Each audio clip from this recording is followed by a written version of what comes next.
And at last, the lake burst upon us, a noble sheet of blue water, walled in by a rim of snow-clad mountain peaks.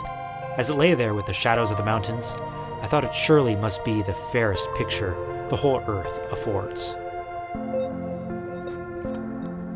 We came to agree with Mark Twain's words about this land. But much like his trip, our journey here wasn't as ideal either.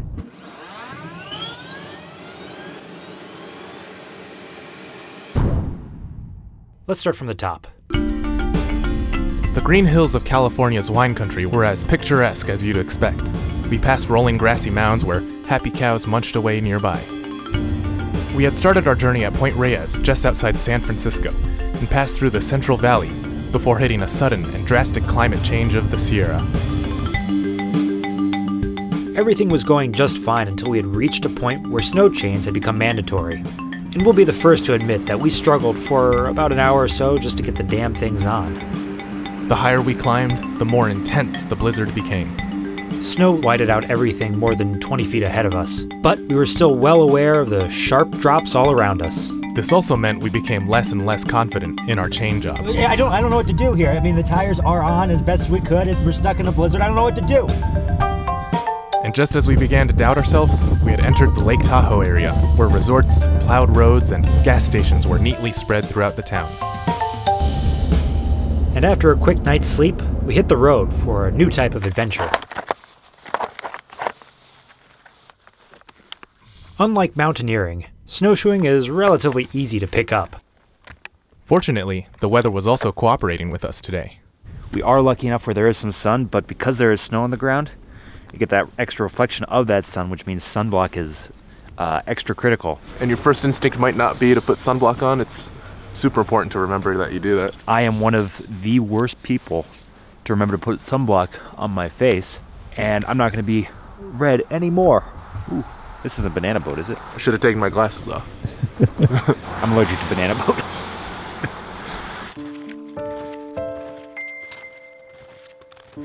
This march had an exceptional amount of snow, and fortunately for us, the hike to Mount Tallac trailhead was flat and well traveled by other snowshoers. Walking with snowshoes might have been a bit awkward at first, but we picked it up soon enough. So it's been a while since I've snowshoed, so I'm basically a novice at this. But it's really intuitive just to pick up as long as you have your straps tied on tightly and you have a nice flat route to go from here. Yeah, so far the snowshoes feel pretty intuitive as long as you know how to walk. And it's really cool to just like take a step in the snow without your foot sinking in. I was worried it was gonna be super cold, but the sun is out. I'm actually like already really warm just from this little bit of walking. It's about 24 degrees outside.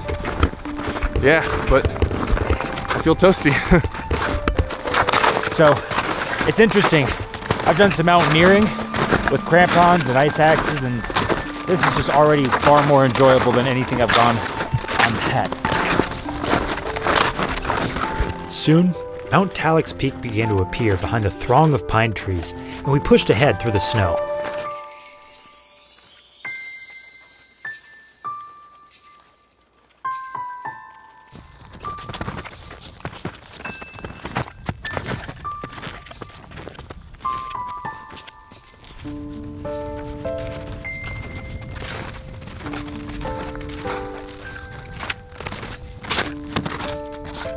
The snowfall from the previous day had covered the area in a crisp, untouched layer of snow, making the whole forest seem like something out of a storybook.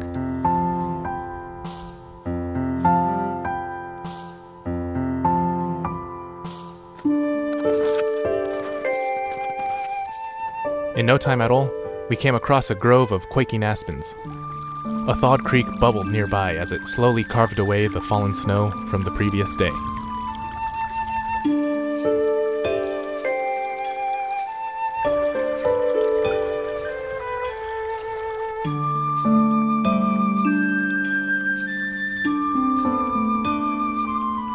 And while we weren't the only hikers out today, we couldn't help but notice the difference between snowshoers and those in regular boots. You can definitely tell that it's easier to walk through the snow with these snowshoes than if you had to trudge through it with like hiking boots. Because I mean, we're just kind of walking normally and just going at a good pace. And we can see the footprints around us. They're much deeper than ours. Ours are just barely skimming the surface. Yeah, and when you're walking, it almost feels like you're walking normally. Whereas if you had no snowshoes, it'd probably feel like you had to drag your feet a little bit. And the two of us also had a bit of a difference between our gear. I'm wearing almost no cotton and a lot of mountaineering gear, while Andrew's wearing mostly cotton and very little mountaineering gear. And by the time we're done with this hike, we're gonna see who's more comfortable, who's warmer, who's drier, and see if my investments are worth it. Both Andrew and I are wearing waterproof boots, which is absolutely necessary for going snow hiking like this. But on top of that, I got snow gaiters, and then I'm wearing snow pants. On the inside here, I'm wearing waterproof jacket with a synthetic vest inside and a few layers. I'm wearing long underwear and then waterproof gloves. But the important thing is most of this is not cotton, because that stuff soaks up the water, gets cold and freezes, so that just brings down your body temperature. Andrew, what are you wearing? So I got my waterproof boots, of course, and then some $20 cotton trousers. Bought those at discount. I've actually got a good down jacket. I'm not wearing the outer waterproof shell right now, just in case. And on the inside, I've got some sort of synthetic under layers that are gonna keep me warm. And those dry off pretty decently, but my gloves are cotton, my little scarf here is cotton, so, and I've actually had problems with this before where it'll soak up sweat or condensation and get kind of wet and cold afterwards. But it's cheap, and we're gonna see how it goes. Not before long, the trail started to climb up, and so up we climbed.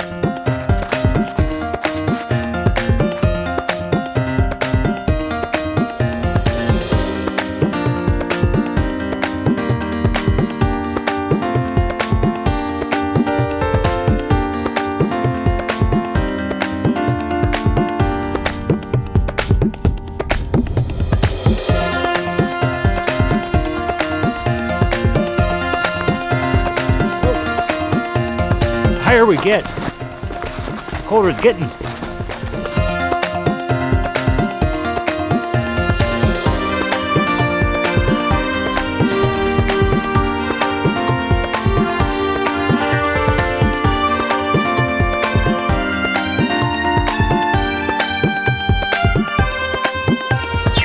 One thing I love about the winter is just that the snow blankets everything, covers all the shrubs, and just makes everything look so just neat and pure and clean. And it's really cool because you'll see animal tracks in the snow as you're hiking along. We found what I think to be rabbit tracks, just sort of darting from one tree to another, finally ending up underneath this log burying itself in the snow. Really interesting to just like read the signs in the snow.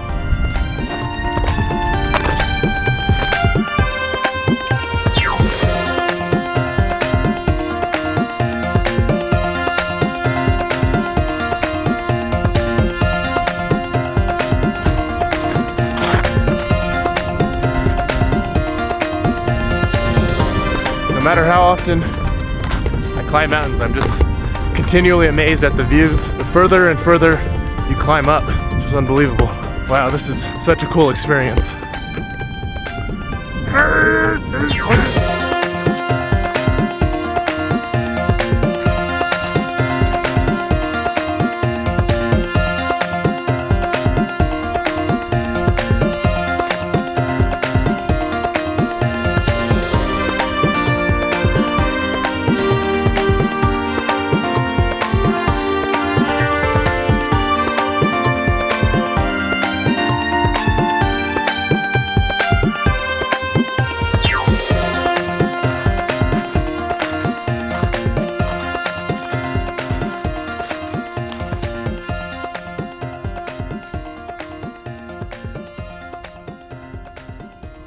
We checked our map and saw that our destination was only a few yards north of the trail. Being mindful of our location, we carefully navigated off the trail.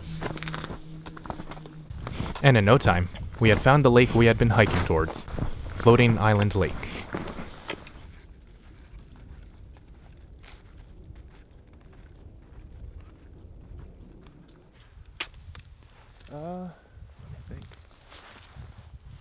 Overall, it's just been a pretty boring hike today.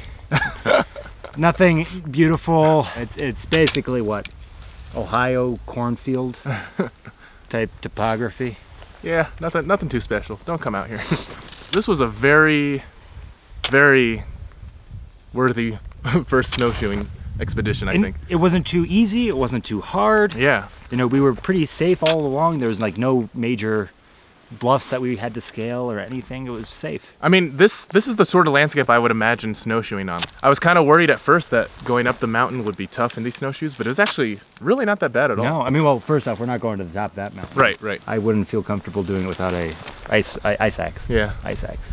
But man, the views were just unbelievable. So good. I don't know, I think the best word to describe this entire hike is just surreal. Like, snowy, sunny. $10 word. Yeah. All right, well, tell you what, I'll race you to the other side of that frozen lake. I'll let you go, get a head start on that. Don't walk on frozen lakes. But hey, we got something cool coming up later. Oh yeah. Oh yeah. Keep watching. Stay tuned. Okay. We stopped to take in the surroundings for a bit and enjoyed a tasty snack. There's some deep truth in Mark Twain's writings about this place. The eye was never tired of gazing, night or day, in calm or storm. It suffered but one grief, and that was that it could not look always, but must close sometimes in sleep. And just like that, we were back to the car. We are dropping off our equipment. Just had a fantastic snowshoe hike. I just want to give a quick thank you to my friends Anna and Hayden for recommending the Tahoe Ski and Bike Company rental place. It's a great deal, and we were able to snowshoe because of it. So, I'm not actually feeling too bad even with all the cotton stuff, but obviously, this is just one day hike. It was only a few hours long, and it was in the perfect sort of sunny weather. A big part of it is like making sure you don't sweat and get wet on the trail, and when you have cotton stuff, that all just gets soaked in, and if you have to stay out there for a night, then suddenly you're freezing cold. Anyway, that's kind of a moot point now because what we're going to will require minimal gear. Absolutely no gear. We wanted to spend some time on the lake, and Emerald Bay Cruises helped us do exactly that.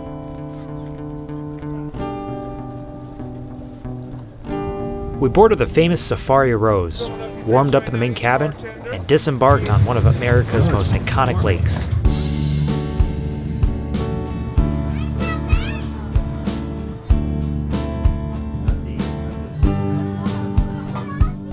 Compared to our day's hiking, this was a breeze. Both warm and chilled drinks, a tasty display of food, and friendly companions made this the perfect place to relax and unwind.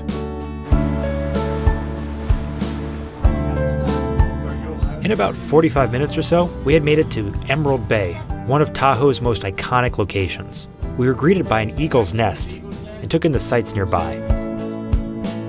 The frigid air didn't deter us at first, and we took in the surrounding blue waters, splattered green trees, and glistening white snowy mountains. We approached Finette Island, where we saw the miniature castle called Tea House, built by one of the former neighboring residents.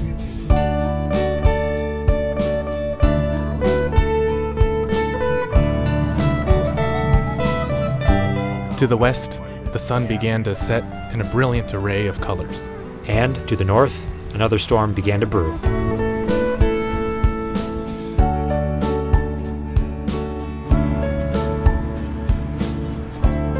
In a brief 30 minutes or so, the entire lake became an artist's palette, and all we could do was take it in and say one thing. It's incredible.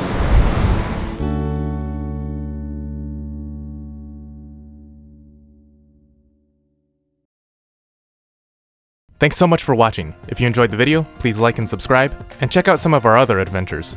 And consider joining our community on Patreon to get access to behind-the-scenes content like bloopers and commentaries. Up next, we'll travel through the Eastern Sierras, stopping at iconic locations that California is known best for. And until next time, thank you so much for watching.